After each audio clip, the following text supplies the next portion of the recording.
Olá, tudo bem? Seja muito bem-vindo, muito boa noite. Estamos retomando as nossas aulas, porém agora um conteúdo um pouco mais restrito, um pouco mais complexo. Peço a você, então, que você acompanhe essa aula enquanto ela estiver passando ao vivo, porque depois ela vai ficar somente para membros. E é uma série de aulas, uma é continuação da outra. Nós vamos falar sobre um assunto muito interessante sobre bioenergética. Só que muitas pessoas confundem isso ou estudam superficialmente. Nós vamos ver isso de uma maneira mais complexa, mais, né, mais lá nas profundezas desse assunto, lá na raiz mesmo. Então peço que você acompanhe até o final. Preste muita atenção e se você é membro, você pode assistir a isso, né? Quantas vezes você assim entender. Então, deixe seu like, se inscreva no canal e sem mais delongas, vamos aí à nossa aula. E como você pode ter visto aí no título, vamos então falar sobre a quinta força. Muitas vezes as nossas atitudes, elas são dirigidas por influências desconhecidas e que essas influências se confundem com nossa própria vontade consciente. Essas influências, até então desconhecidas, elas podem ter, né, e têm origens diversas. E essas origens podem ser internas, ou seja, se originam dentro de nós e também externas. E elas atingem objetivos distintos. A primeira delas é a própria vontade, a nossa forma de desejar, e que difere da vontade consciente e que leva em conta muitos, tantos fatores. A segunda delas provém das entidades espirituais e que todos aqui entendam, né, dentro da sua crença, ok? Chame de entidade, de matriz, de energia, enfim, como você preferir. E essa influência, ela é possível graças à mediunidade e uma mediunidade que pertence a todos os seres humanos. A terceira influência, ela é decorrente dos automatismos e condicionamentos da própria fisiologia corporal e de suas respostas aos estímulos externos. E por último, as influências inconscientes, e estas são decorrentes das relações humanas, da vida atual e de várias vidas sucessivas. E isso, por mecanismos automáticos, formam em nossa mente estruturas que continuam direcionando nossas atitudes sem nos darmos conta. São modos de pensar que se instalam como direcionadores psíquicos das exteriorizações comportamentais. E aqui, como eu falei, em vidas sucessivas, fica o seu entendimento ter isso como uma possível opção de verdade ou apenas entenda como uma figura de linguagem só para que eu possa continuar a minha explicação aqui, tá certo? Então, dessa forma, quando falamos em motivação, desejo e vontade, nós temos que entender que suas origens são de domínio do espírito. E aqui entenda espírito, energia, enfim, como você quiser entender, tá bom? Mas quando as exteriorizamos, englobamos os condicionadores agregados fisiológica e socialmente.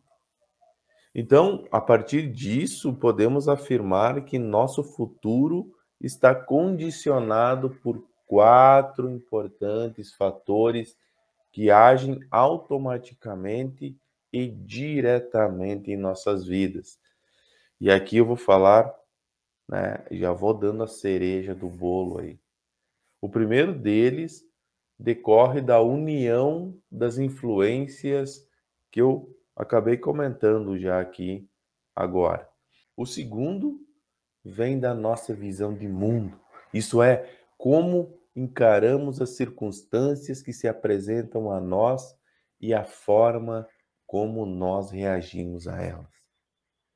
É a nossa percepção de mundo como um ente interno, porém condicionado pelo mundo externo, que exerce influência direta em nosso destino.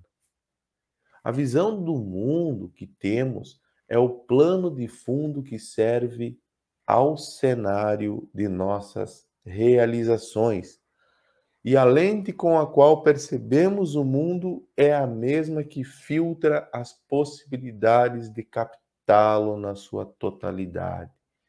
Mesmo que sejamos conscientes de que a realidade existe independente de nós mesmos, não podemos esquecer que a visão que temos dela é parte da nossa existência. E por esse motivo devemos conhecer e compreender a diversidade de visões que originam a própria natureza humana. O terceiro, ele advém do karma negativo, em outras palavras, das nossas obrigações para com processos educativos decorrentes das nossas atitudes lá do passado. O karma negativo é o que comumente se chama de dívida e respectivo resgate. O quarto e último fator vem dos objetivos de Deus manifestos em suas leis. E aqui entenda Deus como energia, como o que você quiser. A ciência estabeleceu as interações entre os corpos como decorrentes de 4 grandes forças. A força fraca, que une os elementos químicos entre si, formando as moléculas, a força existente entre os componentes do núcleo atômico, dando origem ao próprio elemento químico, a força gravitacional, que faz com que os corpos se atraiam entre si, e por último, a força eletromagnética. E essa que é responsável por um imenso número de fenômenos físicos. Há ainda uma quinta força na natureza que pode ser percebida por você, pelo ser humano. E agora sim entramos no título da nossa aula. E essa quinta força é a psíquica e funciona como uma quinta lei, em paralelo às leis estabelecidas pela ciência. Essa força psíquica, ela possibilita as conexões regidas pelo pensamento, pela imaginação, pela fantasia e está presente nos sonhos comuns. É por ela que ocorrem as atrações entre as pessoas. Uma energia sutil e, ao mesmo tempo, poderosa e perceptível em suas manifestações, além das 4 forças que eu já comentei aqui, que foram descritas, catalogadas aí pela ciência. Desconsiderar a força psíquica, não estando atento aos fenômenos dela, né, ou os fenômenos que decorrem dessa força psíquica, é o mesmo que desconsiderar a existência da quarta dimensão. Os fenômenos psíquicos são de tal forma importantes, pois são eles que antecipam e formam a base das ações humanas. E podemos dizer que a natureza é vista pelo ser humano a partir de seus processos psíquicos, já que não se pode penetrar na essência das coisas como elas são, sem lhes alterar a realidade. E ocupar-se dessa força é o futuro das ciências da mente e do espírito. Penetrar no funcionamento complexo da psique humana é o maior desafio que vamos enfrentar daqui em diante. A mente humana parece seguir o caminho do menor esforço. Nada que signifique sofrimento, que traga dor, nada que seja desagradável é desejável que permaneça por muito tempo no domínio da consciência. O que não é suportável na consciência, isso por vários motivos, vai para uma outra instância, ou seja, vai para o inconsciente, que nada mais é do que aquilo que não é e nem pode ser consciente. E isso, independente do seu querer ou não, é algo puramente fisiológico. Funciona assim e ponto. Embora haja uma busca natural, arquetípica pelo equilíbrio psíquico, esse estado de equilíbrio é o desejo de felicidade instintivo no ser humano. E essa tendência ao equilíbrio é o sentido divino interno no psiquismo. É a quinta força em movimento. A quinta força, ela é ainda uma modalidade de energia, portanto, derivada da matéria, ou que ordena a própria matéria. Por isso, vocês podem ouvir, inclusive, alguém falar em matéria quintessenciada, formadora do que se chama corpo espiritual ou o conhecido perispírito. Essa força tem características ainda desconhecidas, pois sua natureza é extremamente plástica e capaz de conter ideais, emoções e tudo que diga respeito aos processos mentais. Embora o espírito, através do perispírito, seja capaz de armazenar em si todas as vivências, todas as experiências já vividas. Embora ele seja a sede de todas as emoções e da própria inteligência, não consegue ele por si só manifestar de imediato toda essa quantidade de experiências. A consciência é um campo limitado, embora o conhecimento exista em nós, todo conhecimento já habita em nós. Não conseguimos retê-lo na própria consciência.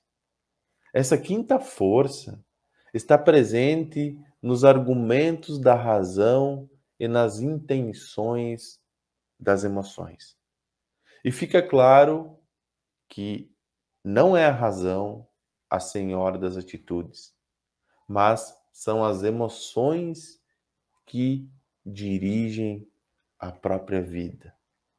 A razão apenas torna as emoções socialmente justificáveis. E não podemos confundir emoção com sentimento ou sensação. São coisas diferentes e isso já falamos aqui numa outra aula. Então volta lá e assiste se você não sabe sobre isso. A natureza da energia psíquica e de que modo ela é utilizada pelo espírito para plasmar as experiências subjetivas, isso ainda é um assunto completamente obscuro para os olhos da ciência. Só se pode confirmar sua existência pelas manifestações externas dos sentimentos, bem como pelos comportamentos humanos em níveis cada vez mais profundos de refinamento e complexidade. E aqui, quem já foi meu aluno, né, conhece sobre as práticas, né, onde a gente utiliza as matrizes, os processos mediúnicos e por aí segue, né? Então, são nessas vivências, são nessas experiências, são nesses comportamentos, né, que, como sempre eu digo, a ciência chega até aqui. Daqui para frente entra a sua crença, né, no que você acredita.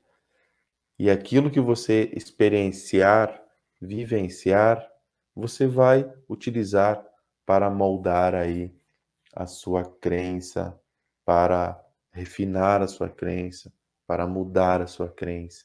Enfim, fica aí a sua decisão dessas experiências em diante.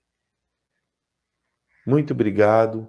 Essa é uma primeira aula onde nós vamos falar assuntos mais complexos. Eu sei que talvez que você tem um monte de perguntas. Falei umas coisas aqui diferentes. Estou trazendo uma série de conteúdos diferentes. Dificilmente você vai encontrar isso por aí.